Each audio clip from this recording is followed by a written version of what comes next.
Hello everyone, welcome to Come Sit at My Table. Thank you for joining us today. We are Tom and Melissa, and today we are making a quiche.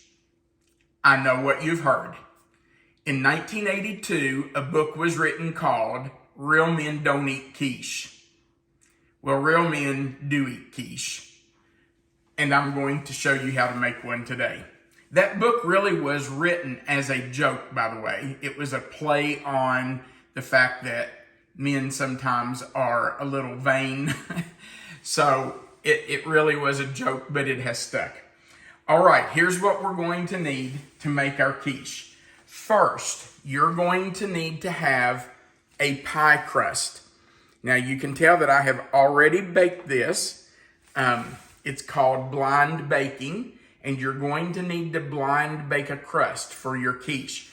All you have to do is get your pie dough in your pan, line it with some parchment paper, fill it with pie weights. I use beans. I just use a bag of pinto beans, cut it open, pour those beans in. I've been using the same beans for pie weights for a lot of years. And you just put those in there so that it holds your crust down so it doesn't puff up and so it doesn't shrink. And just bake that off. You need to bake it about 10 to 12 minutes. Take it out of the oven, remove the parchment paper and the pie weights, whatever you use to weigh it down. Put it back in your oven for another 3 to 5 minutes just to dry out the bottom. You'll notice I did not dock the bottom. A lot of people will take a fork and poke holes in the bottom. I do not do that when I'm filling a pie crust with something wet. And today we're filling it with beaten eggs. If you poke holes in the bottom of your crust and then you put something wet like eggs in there, it's going to seep down into those holes and make your crust soggy. So I don't do that. A lot of people do. All right, the next thing you're going to need is 1 pound of sausage that has been chopped up and browned. And that needs to be at least at room temperature, if not warm. You want all of your ingredients to be at least at room temperature or warm so that you don't put a cold egg custard into the oven. The next thing you're going to need is 1 chopped onion. Now this is a Vidalia onion and it was a pretty good sized one. I may or may not use the whole thing. And you're going to need a pepper. Now I'm using a red pepper instead of a green pepper because I want that color. And the reason I didn't use green is because we're also going to use a 4-ounce can of green chilies. So you've got the green chilies, you've got the red pepper, so that's going to be a contrast and give you some extra color. By the way, with this combination of white onions, red pepper, and green chilies, it would be beautiful for Christmas. Now I'm going to stop right there for a minute because I have my skillet on the stove with 1 tablespoon of butter. And I'm going to put my onions and peppers in and get them started. Just let them saute a little bit. The reason you want to do this is to get as much water out of these as you possibly can. You don't want these cooking in the oven and letting all that water come out into your egg mixture. So you just need to throw them in a skillet and let them saute for a minute. Now, I did put 1, well, maybe not even a whole tablespoon of butter in there because I wanted something to kind of coat the pan and not let them stick. All right, I'm going to turn that up so these will start cooking while we're doing the rest of it. When we finish cooking these, I will drain them. There's a piece that doesn't look too good. I'm going to get rid of that.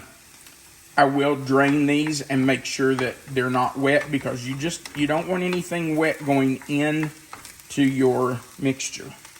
There's a piece that didn't get chopped up. Okay, so we're just going to let these sit here and sweat and try to get some of that moisture out of them. All right, let's go back. So we've talked about our 4-ounce can of green chilies. Next, we're going to use 6 eggs, and I'm using pretty large eggs. I guess they would be considered extra large.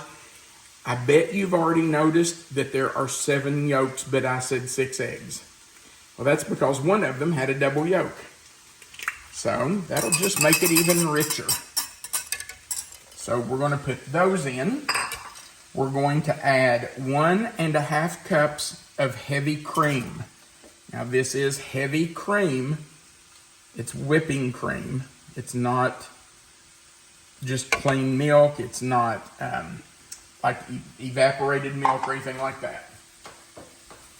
And we're going to add 1 teaspoon of salt. And I really don't like salt in egg dishes much because I think it makes them a little tough. But you really do need it in this quiche. So we're going to just mix that up. When we get that mixed really well, get those eggs all broken up. By the way, what we're really doing here is making a custard. It's just, eggs and cream.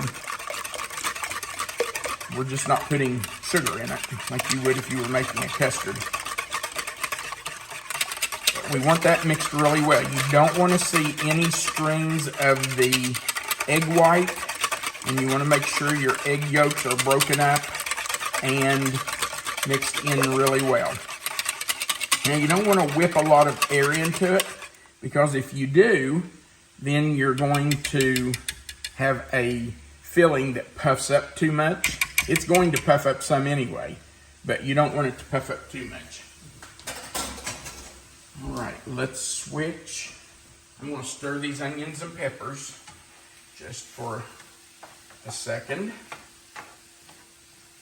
They are really starting to sweat. I can see that the onions are becoming translucent. All right, now I'm going to get a big spoon and we're going to stir in 1 cup of shredded cheddar cheese. Now, cheddar is not my first choice. I went to the store yesterday to buy just a couple of things that I didn't have here. And I meant to get pepper jack, because that's really what I like in it. But I forgot to get pepper jack. I had cheddar, which is fine, but I really do prefer something like pepper jack or Gouda in it. You can even use mozzarella. Really any cheese like that that you can shred, you can use in there. It's fine. But I had cheddar, that's what we're using. All right, let's check our peppers and onions. Oh yeah. And I may not even have to dry these. I may not have to drain them and dry them because they are already cooking down and they look pretty dry already. Here's another thing.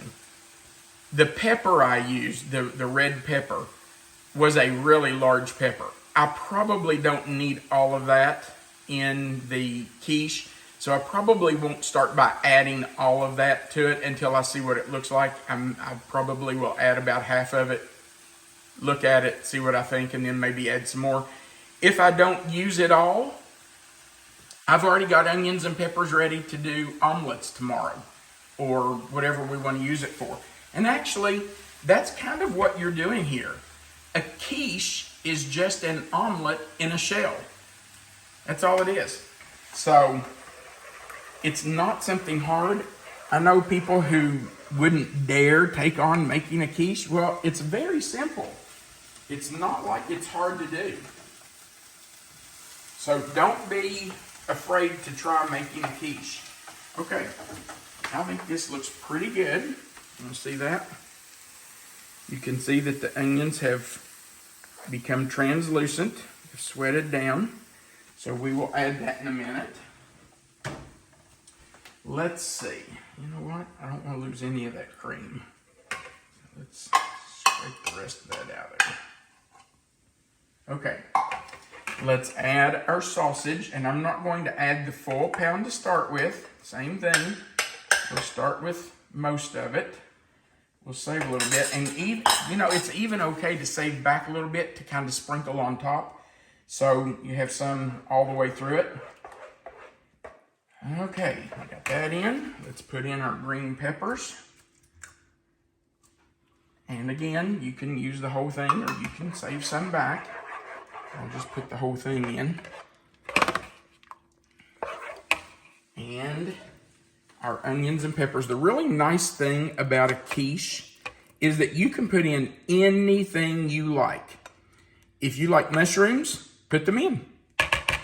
If you like spinach in your quiche, you can put it in. Now you will need to cook your spinach before you put it in there because you don't want to put uncooked spinach in it. It gives off a ton of water.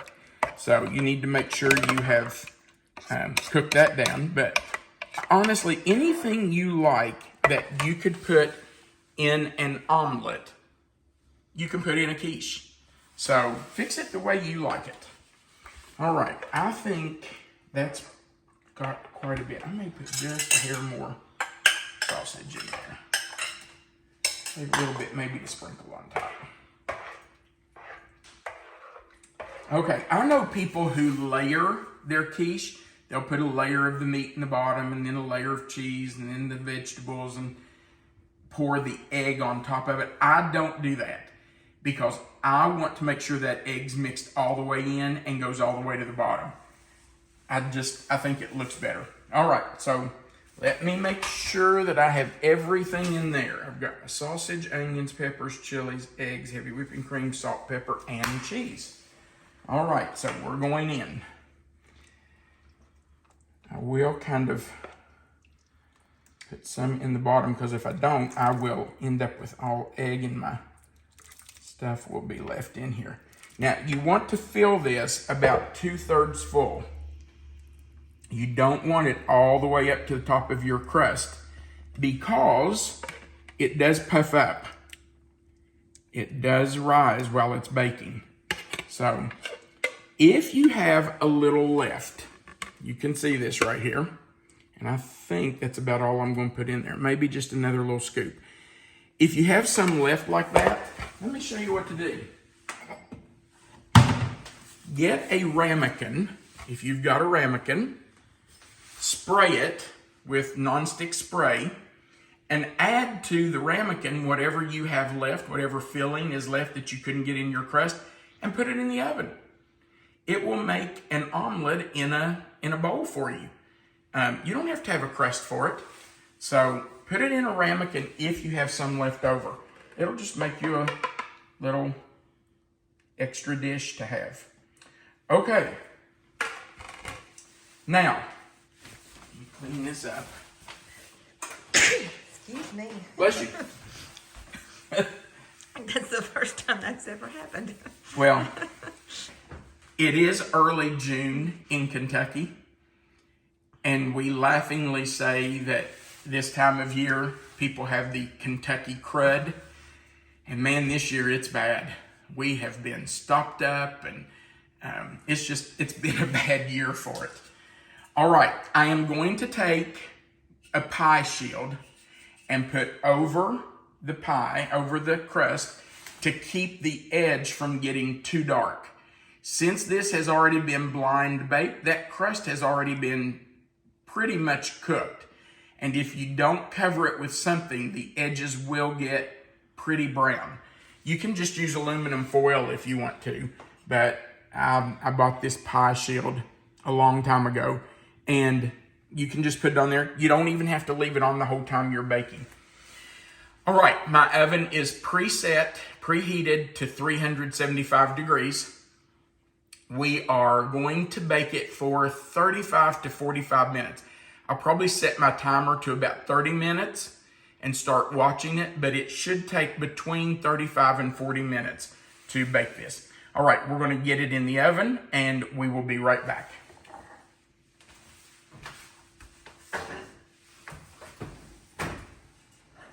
Our quiche just came out of the oven. Now you can tell that it has risen a little bit, and it will settle as it cools. It won't stay this high. It will kind of settle down a little bit. So we can't cut it yet. We need to wait for it to cool. And we are having company this morning. Our kids are on their way here. So that's why we made the quiche. We're going to have it with some fruit. We're going to have bananas, grapes, and strawberries, and some miniature cinnamon rolls to go with it. So I'm not going to cut it right now. I'm going to wait till they get here. But I will try to make sure that Melissa gets a picture of it after we've cut it so that you can see it on the thumbnail. Also, I wanted to show you, I better use this.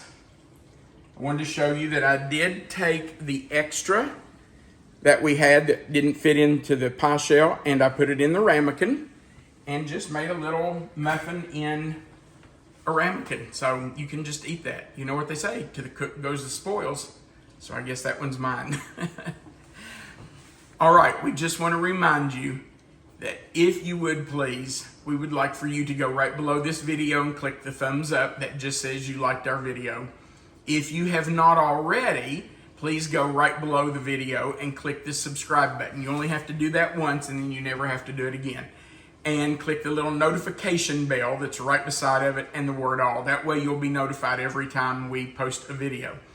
Also, right below the video is a description box. It has the title of this recipe in it. If you'll click in that box, it will expand that box, and Melissa always puts the written recipe for the video. So if you want the written recipe, you can get it there. All right. I appreciate you watching our videos. And remember, you are always welcome to come sit at my table. Have a great day.